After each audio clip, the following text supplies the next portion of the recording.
everyone. Welcome back to another season of the Backmarkers F1 Show Podcast and another season of Formula One together as a whole. I am your host, Chris Cato. Thank you so much for joining us again for another season and what promises to be a really exciting time for Formula One, and hopefully we're going to get as good of a season as we did in 2021. I'm so glad to be joined also by my fellow Backmarkers F1 Show co-host Tyler McDonald and Shekhar Barty, returning after a couple of months off, enjoying the off-season. I hope you boys had a good time away from Formula One, but it's time to get back into business, so how are you guys doing? I'm doing great, Chris. It's exciting to see the absolute craziness we're going to see this year because no one has any idea what's going to happen this year. We will certainly touch on that in this podcast, but what a time to be an F1 fan. I think this is going to be one of the most unpredictable seasons yet. And that's just because we have all brand new cars. All 10 teams have brand new cars. Changes are happening day to day, hour to hour almost during preseason testing. So lots to keep up on. And I'm sure there are going to be lots of innovations happening down the future. Yeah, it's super exciting season. I mean, we've been building up to this for almost 2 years now, I want to say. Just the excitement we've had for the new changes to come around. And for it to finally be here is kind of unbelievable. Like we've been, we were just right before we came on, we were talking how this is the fifth year of the podcast and, big changes coming through. But yeah, like last season was unpredictable because of the race winners. Now it's unpredictable because we honestly, like Tyler said, have no idea what's going to happen. There's just, like Mercedes, we're going to find out what's going to actually happen with our car. And I'm glad you brought up that fifth year, I guess, anniversary, we can call it, for our, not just the podcast, but just the creation of this channel in general. And 5 years later, here we are, roughly about 7,000 subscribers on YouTube and a bunch more followers on Spotify and all the audio platforms. So, yeah, just before we start into our season preview, just some couple quick housekeeping notes on that. Of course, thank you to everybody who has been subscribing and listening to our podcast and watching our other videos. So make sure that you stay tuned to our channel this year. We've got plenty of great things to come. I just wanted to point a couple of things out to you, some new things on the channel. If you go to the homepage of our YouTube channel, you'll notice that there is a membership section now as well. So for a small little amount, if you want to support the channel, you can pay monthly and you get some extra special content and perks. We're going to be adding a couple of newer levels as well. So the more you pay, the more you're going to get from us personally. So we're just trying to do a couple of things to connect more with the fans. And of course, we've got all of our donation links as well. If you really appreciate our work and you want to see this small channel grow, you can donate to us directly, which helps the growth of our channel and enables us to do more videos. And then, of course, our sponsor as well for the podcast for 2022, the GP Box, is returning for another season. So we've got plenty of discount links in the description below that you can check out as well. So just a couple of housekeeping notes, but we wanted to just say a quick thanks again and appreciation for everybody who's going to be watching and who has been watching us for the past 5 years. So thank you to that. On today's episode, we're going to be previewing the 2022 season, and we're not going to be getting too much in-depth into all of the happenings of the 2022 season, considering that we're really only a few days away, actually, from the first race of the season. But what we're going to do is we're going to basically go through our predictions for 2022. Who do we think is going to be the top 10? Who do we think is going to end up being the Drivers World Champion, and some other interesting things as well. So just to start off in general, though, for the conversation, Tyler, and I'll begin with you, what are some of the things that you're looking forward to the most? Obviously, you touched on at the beginning the excitement of the new era, of the new generation of cars, but are there maybe a few things in particular that you're really looking out for ahead of this 2022 season? I think the main thing that maybe everyone's looking forward to is, can these cars follow? That's what's been hyped throughout the last 2 years, is that we're going to have the best racing we've ever had. And I want them to make sure that promise that they do have the best racing that we've ever had in F1. So can these cars actually follow? I know a lot of the drivers are saying that it is better, but there are a few that saying that it was similar to last season as well. So may come down to how different teams have designed their cars, and maybe some will be better at following than others, and that'll be some innovations that they'll have to do throughout the year. But that's the big thing for me, is can we see closer racing, and also can we see the grid be closer together between the top teams and the bottom teams? During preseason testing, it seemed that way. We've had some surprises up top and some surprises down below. and all in between. So I hope this brings the whole field together. I'd love to see more than four constructors win a race this year. 5 or 6 would be phenomenal, and to have all 10 on the podium would be a dream, of course. Highly unlikely, but you can always dream on a perfect scenario. So that's the 2 things I'm really looking forward to. Shekhar? Yeah, I think you said it best. I'm very excited to see more wheel-to-wheel racing and more closer racing this season, and that's what's been promised to us. And we were very lucky last season to have and watch the close wheel-to-wheel racing we did. But I think that's the biggest thing. I want to see, and top 3-4 constructors. I want to see all the teams fighting it out. I think beside the wheel-to-wheel racing, what I'm most excited about is the rebuild for some of the lower place teams the last few years, like Williams. They're a completely brand new team, new owners. They put all their money towards a building for this year. Haas, the reliability looks better, which was their biggest issue the last few years. Also very excited for K-Mag to be back. That's huge. I'm almost with every team. I'm very excited to see what Alpine does with Alonso. He looked very comfortable in that car. So yeah, and just the whole resurgence of Albon. So it's just very exciting for all the lower teams in the last few years to have to come back and have these younger drivers and newer cars that they have to get to play around with. And I think and the other thing is just they're going to be building all season. It's not of every 3 or 4 races where they're going to be getting upgrades. They're going to be building all season as they go. So it's going to be very exciting to see how we go from the beginning to the end of the season and where all the cars line up. That's a good point just at the end there, Shekhar, which was really one of the main things I was looking out for. I agree with what you guys said as well. Just, can these cars follow? Are we going to get better racing up and down the grid? Some of the new drivers and obviously the rookie as well. But that's the big question for me, too, is with these new regulations, what sort of big surprises are we going to get? I mean, we've already had a new term enter the Formula One vocabulary of porpoising for 2022, which people didn't really know what that was just a few weeks ago. So are there going to be any other surprises with these new regulations? I mean, during race conditions, if a driver gets floor damage, for example, how much will that affect his race?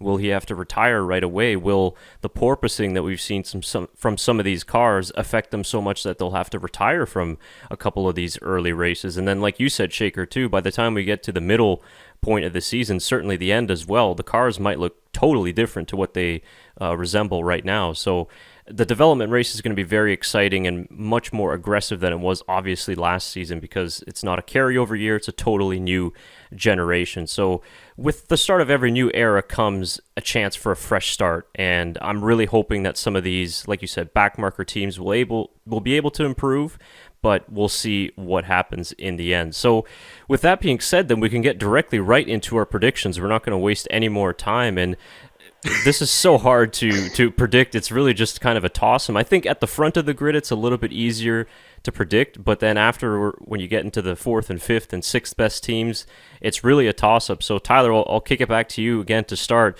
and I'll give you the floor to give us your top 10 constructor standings predictions by the time we get to our season recap podcast all the way in November of 2022. Who do you think is going to win it all? Well, do you want me to go 10-1 or 1-10? Now, how suspenseful do we want this? I don't know. What do you guys think? However you want it. I think we should go 10-1. 10-1? Okay. 10-1 Okay. Actually, no. Hold on. We should go 1-10 just because 6-10, we have no idea. So I want to see what those answers are going to be at the very end.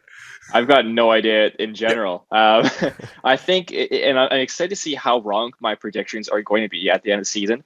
I don't know if there's anyone who can fully predict what's going to happen this year. Even the experts, and we're definitely not experts. We're fans that, we strive this podcast on being for the fans, and definitely not, I'm not an aerospace engineer. I have no idea what I'm talking about. Porpoising is a new word for me.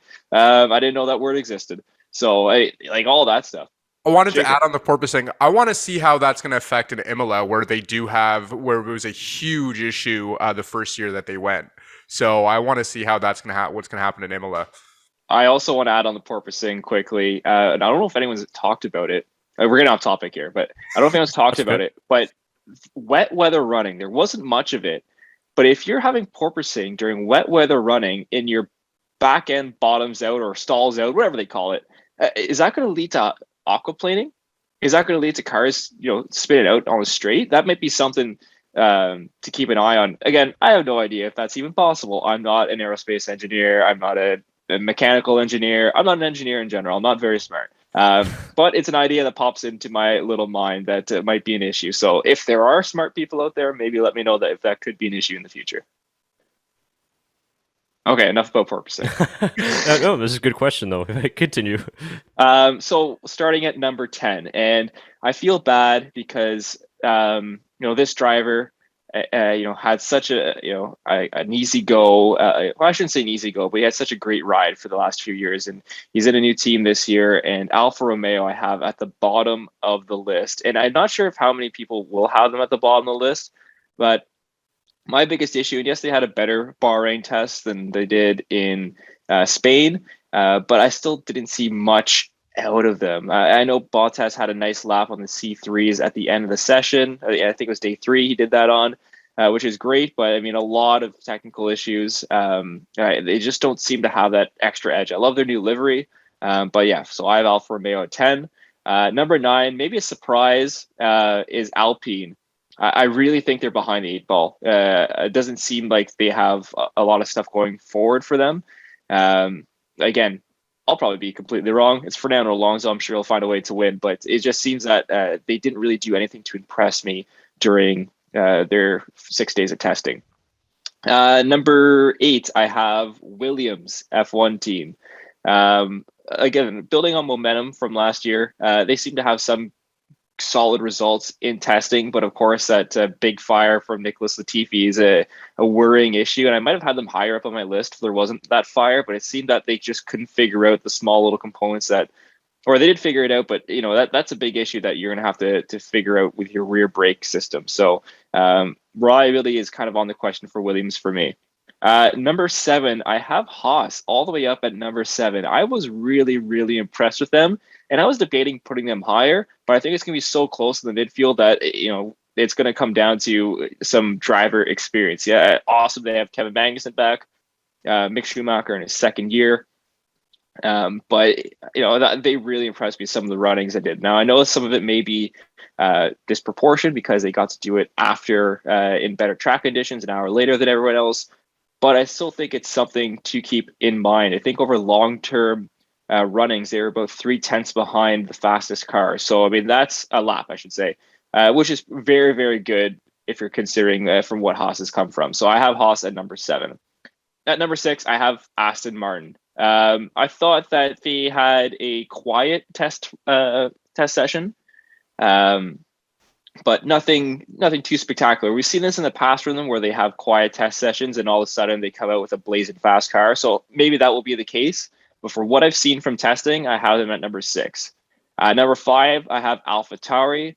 I thought that they had a couple of very good sessions. Pierre Gasly looks phenomenally quick. I think the biggest issue there will be Yuki Tsunoda. And I don't want to be a downcast on him, but he didn't show me as much talent as Pierre Gasly last season. And same in testing this year. Pierre Gasly really seems to have the upper edge on that team. And I think it's going to be very important that Yuki Tsunoda, if AlphaTauri wants to climb higher up than 5th, will need to have a very good season as well. Number 4, I have McLaren. I know they had a really good start in Spain, but they really kind of softened out in Bahrain. Obviously, Daniel Ricciardo with COVID. It's going to take him maybe a couple of races to get back used to the car again. Lando Norris is going to have a great start to the season, got 200 and something laps in Bahrain. But they did have some issues, of course, in Bahrain compared to their phenomenal test in Spain. So kind of have me a little bit worried, and that's why they're not higher. At number 3, I have Mercedes. Not in the top 2, not number 1. Mercedes at number 3 for me. I'm not sure exactly how they're going to figure out their really bad porpoising issue. And now they've gone for the very aggressive vertical side pods rather than the horizontal side pods. It's something we haven't seen since the 80s, I think is what it is, which is really, really interesting to see. And I think watching something where they said, even the higher ups at F1 did not think anyone would go down this development route. So it's completely out of nowhere. And it could work out for them, or it could be their downfall. We'll see. But I think there's two stronger teams in them. And at number 2, I have Red Bull Racing, which means my constructors champion is Ferrari. So I think that Ferrari showed so much potential and consistency in the 6 days of F1 testing that's enough for me to put them over Red Bull. I think it's going to be a very close battle between those two. But in the end, I'm going to give the edge to reliability. And Ferrari had 0 issues for the most part during all 6 days. They had the most laps run. They were consistent. The car looked the most stable. I think they just did a phenomenal job engineering that car. So for me, it has Ferrari as their constructors champion. Well done. That was really, really good there. Thank you. I try to make it sound like I know what I'm talking about. I think you did a pretty good job. Let us know in the comments, that's for sure. Yeah, that's right. Sounds good. I think we're all pretty much on the same page. So I will go next in that case then. And I wanted to just quickly mention something just relating to our discussion just a few minutes ago at the top of the show. The other thing too that I like that I look forward to in this season, but we're already seeing it with these cars, is just how good the cars look. I was a little bit worried with all the computer renders that we were seeing last season and even early on, but the cars look phenomenal. Every single one, the variety of designs, it's very, very cool to see. So I just wanted to throw that in there as you were discussing some of the side pod designs. I remembered I wanted to say that. So, okay, moving on to then my top 10 constructor standings. Like I said, not very much different from you, Tyler, because I've also got Alfa Romeo in 10th. And I hope that in the case of the back markers here, of course, we know in the sport somebody has to finish in last. My hope is that even though Alfa Romeo finishes last, they'll still be competitive and scoring points. It's my hope that every single team this year will be able to score points on multiple different occasions. So I think the fight there is going to be really, really interesting. Very curious how Guan Yu Zhou will get along too with, not in terms of getting along with Valtteri Bottas, but with the new car and Formula One in general, and how well he's going to do, because I think that even with the financial backing he's got, there are other junior drivers looking to get his seat as well. So I've got Alfa Romeo in 10th. And then in 9th, I've got Williams. And as much as I'd like to see maybe Williams obviously get back to the front of the grid or even a little bit further, I still think that they're going to be a little bit a ways away from the front end of the midfield. They had a really good Barcelona test. Unfortunately, in Bahrain, like you said, Tyler, had that issue with the brakes that not only limited their running on that day, but then the next day as well. So they really, really suffered a lot. They look okay. It's not like they look bad or anything, but I just think that some of the other teams have done a better job and that they're going to be out in front ahead a little bit there. But I am excited to see Alex Albon back, and hopefully he'll be scoring some points for the team, as well as Nicholas Latifi. And then moving on into 8th place, I have Alpine as well. I'm on the same page as you, Tyler. I'm not really trusting Alpine this season. It's not looking very, very good just from the start of testing. They've looked quick at certain times in Barcelona and in Bahrain as well. I mean, I know Fernando Alonso set a really fast time on one of the softer compounds of tires in one of the final days of testing, but they've also gone with a pretty aggressive engine design as well, in which they favored performance over reliability, and I think that we've kind of seen that already in the first 6 days of winter testing, that the reliability is becoming a bigger and bigger issue. So to me, I think we know Renault in the past have had big problems with reliability, so if they've tried to be more performance instead of reliability and not the two together, they're going to suffer this season, and they're just not looking to me like they're a team that's going to be necessarily right at the top like we thought they possibly could be with this rule change. So I've got Alpine in 8th, and then moving on into 7th, I've got Haas as well. I think I like what I saw from Haas early in the season, despite obviously all the troubles that they've had with reliability and other issues as well. It's a shame with what happened to Nikita Mazepin. I wish that would have been handled a lot better, and I think he had a contract for the second year. I was interested to see how he would have fared against Schumacher again, but I am excited to see Kevin Magnussen back in the sport, and pretty shocking to see him back just at the side. But the rumor up and down the paddock is that Haas have actually really designed and built a good car, and just for reference, Mick Schumacher's fastest lap that he set on the extra hour of running was actually 2/10 quicker than his Q1 lap in 2021 Bahrain Grand Prix qualifying, which really says a great deal about just how much Haas has improved over a 12-month period. And it just shows that I think these cars were going to be quicker than they were last year almost by the looks of it. So that's a really big jump from Haas. I don't think it's going to be so massive for them that they're going to be back at 2018 levels of success, for example. But I do think they're going to be really competitive this year and getting closer to the likes of Aston Martin and Alpine. So I think Haas is going to have a pretty good resurgent season. And then moving on into sixth, I have Aston Martin as well. And the team that really was the quietest during preseason testing. I mean, didn't really do many crazy performance runs where they lit up the timesheets, but just kind of went about their business. Had a few issues in terms of reliability in Barcelona, but I think they've been able to figure that out. And so Stroll and Vettel really just went about their business, which is kind of typical of the old Racing Point, Force India teams as well. They never really kind of made the headlines during testing. So I think Aston Martin is going to fit in there in that sixth place. And then fifth, I'm going with the team who I think is the dark horse this year to be extremely successful, and that is AlphaTauri. I think AlphaTauri hasn't showed their true performance just yet. And I think that this is going to be a very, very quick car. They've gone with some of their own design methods, different to Red Bull. Of course, they do inherit some parts, but they've gone in terms of a slightly different direction than Red Bull. I think Gasly's been looking really, really quick. The only thing is that they had some pretty severe porpoising issues at times in Bahrain. I think a lot of you guys must have seen, Pierre Gasly's head bouncing up and down when he was going down the main straight. But I think they'll be able to figure those issues out. And I think AlphaTauri will be very, very quick this year. So they're my dark horse. And I think actually my favorite livery as well, too. So I'll throw that in there, too. So moving on into fourth place then, I have McLaren.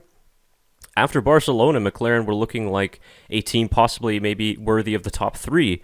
And then, of course, they had the brake issues in Bahrain, which it didn't necessarily change my opinion of how they're going to shape up in the pecking order this season. But I do think that McLaren still is a little bit on the outside looking in of challenging for the championship. But I think Lando Norris is going to have another really successful season with plenty of podiums. And I'm interested to see how Daniel Ricciardo will be able to will be able to rebound after a struggling of 2021.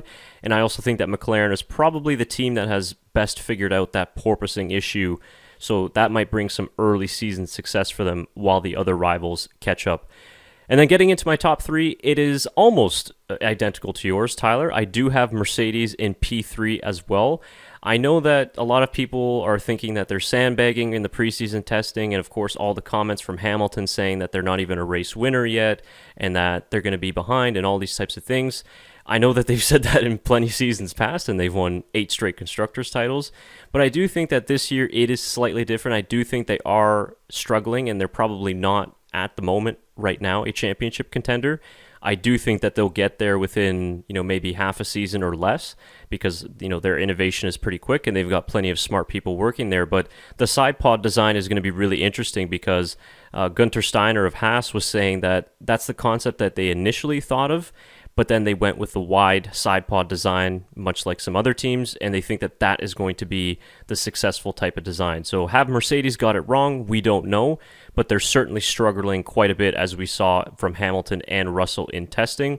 So I put them in third place. And then in second, I have Ferrari as my P2 in the constructor standings. Like you said, Tyler, the most successful team of winter testing, no problems.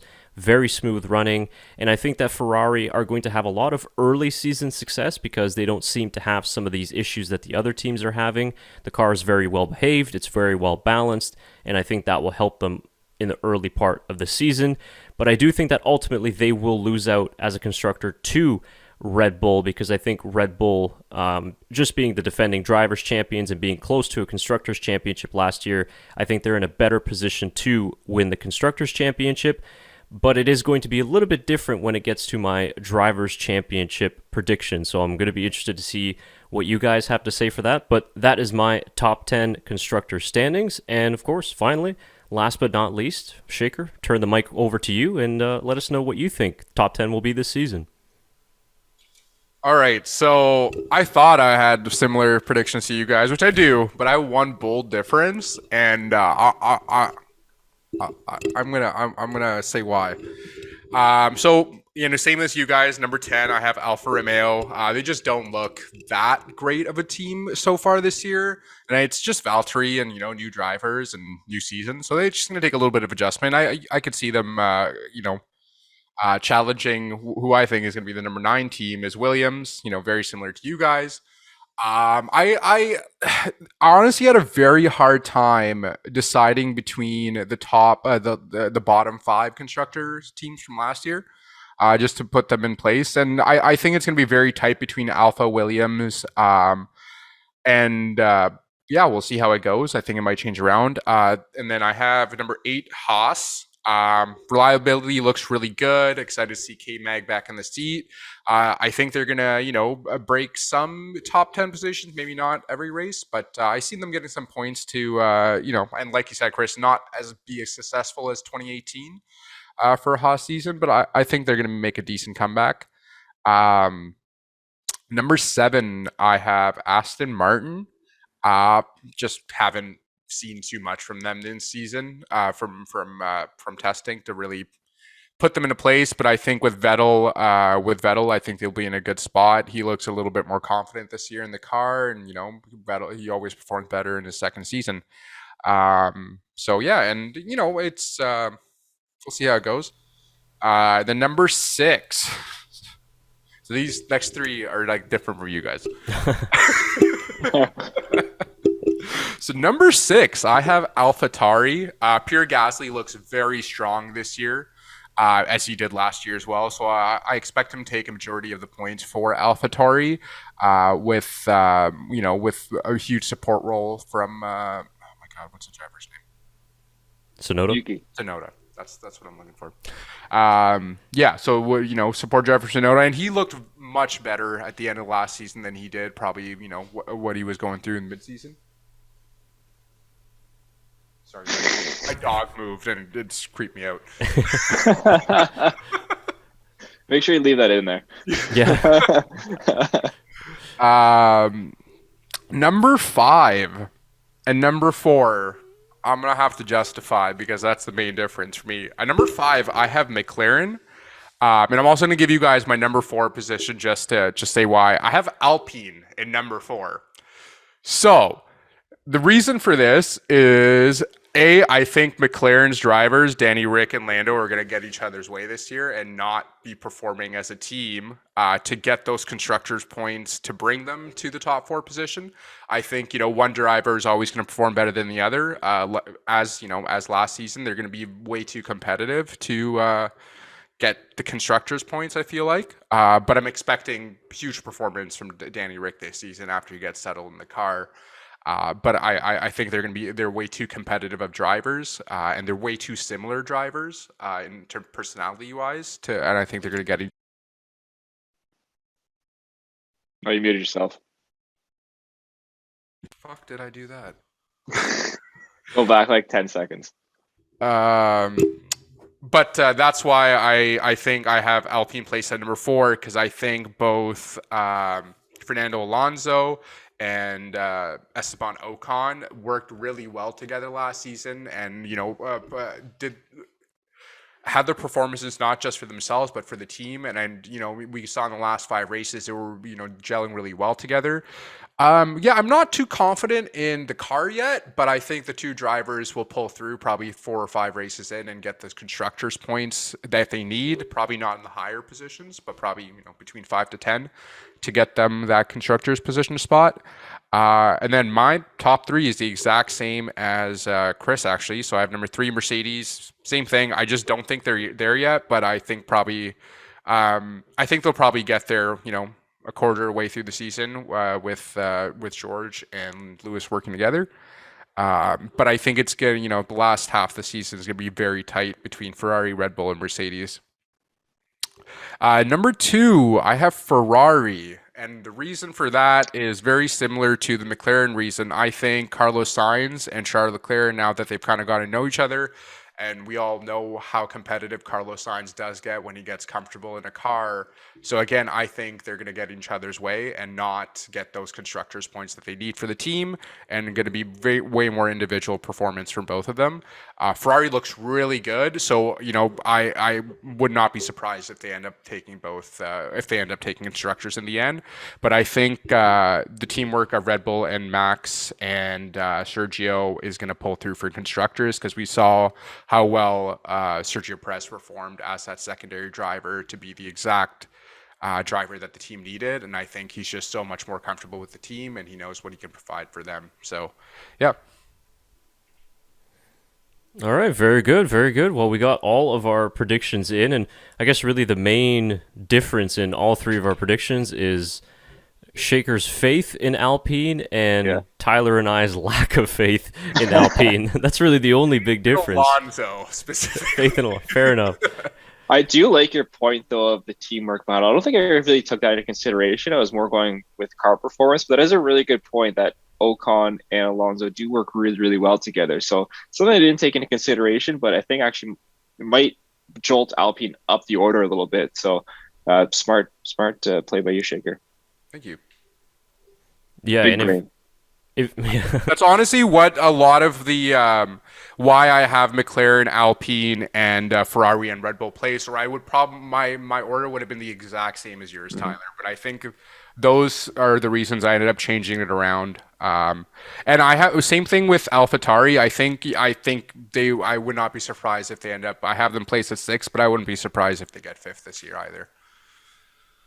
I think that whole area of the midfield is going to be very, very close, as it's always kind of been in the last few years. But I think only just to wrap up on this section of the conversation, the one thing that has disappointed me about the preseason testing is it's clear that we're not going to get one of these teams in the midfield that's going to be this shock surprise and potentially a world championship contender, like in 2009, for example, right? Because, I mean, regardless of Alpine and Aston Martin and even McLaren, they've looked good in their own times, but certainly not to a championship contending point. Now, I mean, I could be wrong. We could be in for a huge shock once we go into qualifying in Bahrain and the other races, but I think that the top 3 is still going to be the massive F1 juggernauts of Mercedes, Ferrari, and Red Bull in any particular order. So, yeah, those are our predictions. We'd like you to comment your top 10 constructors' predictions down in the section below. And I'll tell you what, I'm going to throw this out there right now. If any one of you in the comment section nails the top 10 by the end of the season, we will send you a prize. Okay, so we will not be eligible, us 3, but we're probably not going to get them all right anyways. But comment your top 10 predictions, and if you win, we will reassess that at the end of the season, go back into the comment section, and we will send you a prize. So definitely get on that and let your friends know as well. I think there's like some sort of like 120 something different combinations. Like, don't put 120 different combinations. Just do one. Yeah, please. Yeah, the good point. Although I wouldn't mind 120 different comments on the video. That helps with the algorithm. But that's true. But yeah, we'll try and keep it to a minimum. So that does it on our constructor standings. Now, just to finish off this season preview, we're going to give our drivers' champion predictions. Now, we're not going to go through a 20-driver prediction phase because I think that's a little too much, but we are going to predict a drivers' champion. And I'll kick off this topic here because I mentioned to you earlier that my Constructors' Championship standings are a little bit different because of who I think will be the Drivers' Champion. And I was thinking about this and saying, okay, do I go with the conservative or the easy choice, which would be like a Verstappen, for example, or a Hamilton? But I'm going to say that my 2022 F1 Drivers' World Champion will be Carlos Sainz of Ferrari. He will be the 2022 Drivers' Champion. And we see a difference there, much like we saw last year. Different team winning the Drivers' Championship versus winning the Constructors' Championship. And I believe that although maybe Red Bull, with the new upgrade that they brought in Bahrain, they look faster, I do think that Ferrari at the moment just have the more complete package. And I think that over the season, with the upgraded power unit, with the design philosophy that they've went with, which I think is going to be a winning philosophy, and also just the improvements Ferrari have made in the space of the last couple of years, I do think Sainz is going to be the world champion. He showed it plenty of times last season in his first year with Ferrari, just how strong he can be. I think he's going to even take that next step this season because he's going to have a car finally capable of winning races and fighting at the front. And why I don't think Ferrari will be the Constructors' champion, to back off Shekhar's topic about teammates working together, is I think that Carlos and Charles are going to get into a couple of tussles this season, far more than they did last year. And I think that that is going to lead them to losing a couple of points versus Red Bull, who with Perez and Verstappen, I think are going to work together excellently once again. So Carlos Sainz as my 2022 Drivers World Champion. But I do believe that we are going to have a 3-team fight for the championship this year. At least, fingers crossed. That's what I hope. No, I hope so too, Chris. And going back to my constructors' predictions, I've had Ferrari winning the constructors' title, and I'm going to also agree with you on a Ferrari driver winning the world championship. But I have Charles Leclerc as my 2022 Drivers World Champion. It's going to be a very close battle. I think it's going to be a close battle, and we might even see it come down to the last race between 3-4 drivers. I think it's going to be that close this year. But in the end, I think that Charles Leclerc will get a little bit of extra favor from the Ferrari team, as he is a Ferrari Academy driver, and might be, if he's been there a little bit longer, he might get some favors on strategy compared to Carlos Sainz. So I also agree. I think there's going to be a little bit of boiling points throughout the season between those two. And a lot of it's going to come. We've seen Ferrari in the past favor one driver over the other very substantially in some key moments. So I think that is going to happen in favor of Charles Leclerc, and that's why I have him as a 2022 world champion. So based on my constructors, I was actually going to go, Chris's direction, and I genuinely think Carlos Sainz will be a world championship driver, but I don't think it's going to happen this season, unfortunately. I think it's going to be very tight, and I agree with Tyler that it's going to come down to 3 or 4 drivers, and that could be any one of, the 6 drivers from the top 3 teams. I can't even, but I think in the end, I think Max Verstappen is going to be the world championship driver 2 years in a row, because I think his biggest frustration to getting to be a world championship was Lewis Hamilton. And now that he's finally beaten Lewis Hamilton, I don't think we'll see a frustrated Max this year. We'll see the cool, calm, and relaxed Max that we saw at points last season, which gave him those podiums and those first place finishes. I think that's what we'll see throughout the entire season, because he's already gotten what he wanted. He's gotten that world championship title, and he's number 1, guys. He's literally number 1. So just for fun, I looked up what the Vegas odds are saying in all of our favors. So for you, Shekhar, Max Verstappen is a plus 187 to win the title. So if you bet $1, you'll get $2.87 return. For myself, with Charles Leclerc, he is the 3rd most favored driver to win the championship at plus 700. So if I bet $1, I'd get $8 in return.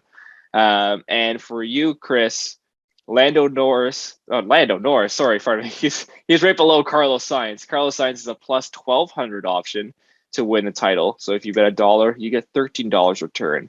And the one interesting driver that is in between Carlos Sainz, Charles Leclerc, Max Verstappen, and Lewis Hamilton at number 4, George Russell, plus 800. So don't count him out. He might be someone just to keep an eye on as well. But some really, I thought I'd, for fun, throw some betting odds in there as well.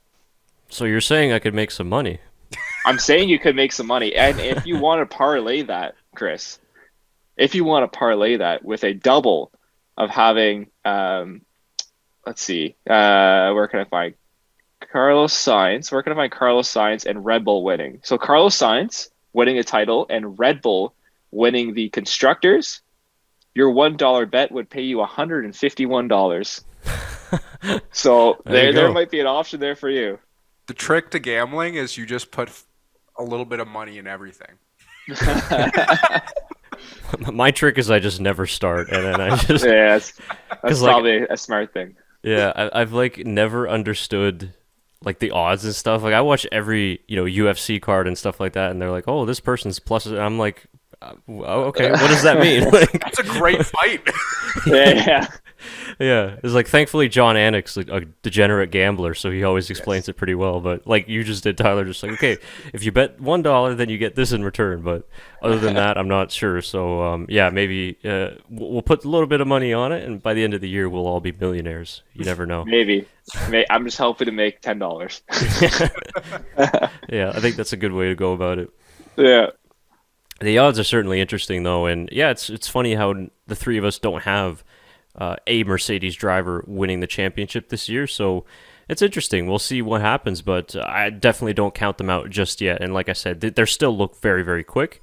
I think once they've got all those little issues figured out, they should be pretty strong. But I do think that Ferrari have made a step up, and I think that even Red Bull, new generation, the design, those side pods are pretty crazy as well, and it's really working for them. So it's an exciting time, and like I said, only a few days away, and we'll kind of get an idea of what the order will be like in the early part of the season, but then you have to factor in the development race, which could change the order by the midpoint and certainly by the end of the season. So as well with the constructor standings, comment your drivers' championship predictions down below as well. So those are all of our season predictions. They're pretty wild. Well, they're not really that wild, but some of them are out there. They could be right, they could be wrong. We never know. But before we wrap up the podcast, do you guys have any final thoughts or comments on this upcoming 2022 season before we send it off? I can't wait for our Bahrain Grand Prix recap to be like, wow, we were wrong. I think it's going to be just insanity. I don't think anyone's going to know what's going to happen. I'm really intrigued. It's really one of the first times that I've got into a season not knowing what's going to happen at all, and not even having an inkling on who's going to be leading Bahrain, how everything's going to shape out. So I'm really intrigued by that. Yeah, I totally agree. I'm really excited to see what happens with this season. And like my one thought to leave you with you guys, out of all the like good looking cars we've seen from the top 10 teams, I still think Ferrari looks the best out of all of them. Yeah. Like that Ferrari red just hits me so hard every fucking time I see it. I think like out of all of them, it just looks so clean. Yeah, it is really nice. McLaren's a number 2 for me, but I also would agree Ferrari has a nice looking car. Like they're just, they didn't change too much. They just kept it that Ferrari red, but it just like throughout the entire car, there's like not one line or logo where I'm like, that looks out of place. Mm-hmm. Like it just very clean car out of all of them. And the mixing in with the black looks really nice too. Yes. And I think when they did it a few years back, I wasn't a fan of it. I think Vettel's last year when they first did it, I wasn't a huge fan of the black they added, but it looks really good on the car this year. Yeah, I'm kind of the same way where I think that one looks the most elegant. Yeah. And then McLaren's got that wow factor. Yeah. And then for me it would probably be like AlphaTauri is up there as well. I just kind of went with AlphaTauri as my favorite livery just to be a little bit different. But yeah, I mean, like all the cars, they look really nice. You don't really think like one livery is necessarily ugly. They all look really good, and the cars look good too. Variety of designs. Even some of the wheel covers that I didn't like at first, they look okay now. So it's all looking positive at the start. So I think with like, I don't know, I might be wrong, but I think just because like the cars look a little bit wider, the logos, like all the sponsorships and stuff don't look so condensed on the car, which just makes every car look better too. You're not looking at this one spot and just seeing all brand. Mm-hmm. Yeah. Should be good. Looking very forward to the first race in Bahrain in a few days' time. And of course, drop your predictions for the entire 2022 season down below. I'll say it again too. If you correctly predict the top 10 constructor standings, we will send you a prize at the end of the season. So make sure to comment it down below. Just before we sign off, basically to give you guys an idea of the content schedule in the coming weeks and months and just for the whole year, it's going to be relatively similar to what you saw last year. So of course, we'll have the three of us coming on after every single race week to recap the race. Those are usually going to be out on Tuesdays and Wednesdays, and maybe even a Monday here or there, but usually we'll record on a Monday or Tuesday. and it will be out early in the race week. And then we've got, before each race, of course, the A to Z guide, or just your race preview before the race weekend. And then, of course, after the race, depending on what happens around the F1 world, we'll maybe do just a short little analysis or opinion piece and turn that into a video.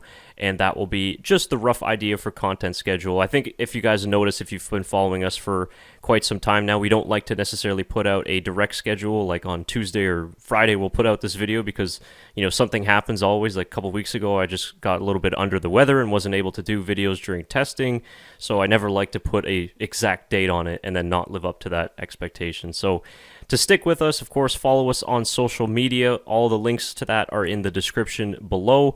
And then our YouTube channel and our community tab in the YouTube channel is also where we're posting some updates too. So follow us there as well. So any final comments from you guys? I was just saying, I'm going to say, I think we might even sprinkle a few live streams in there as well this season, as we did last year as well. Also, always lots of fun to do with you guys. So I think that'd be a lot of fun to continue on this year. Yeah, and most likely around the sprint races, I'm assuming we'll be doing those live streams. So I think there's 6 planned this year. 4, 6? 6? I don't remember. Honestly, neither do I. I kind of forgot about sprint races, that they existed. Yeah, I wish I could forget too. I'm just kidding.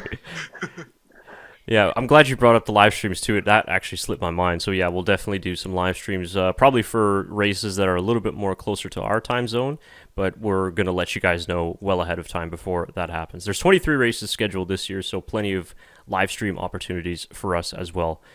So that'll do it then for your 2022 Formula One season preview here on episode number 127 of the Backmarkers F1 Show Podcast.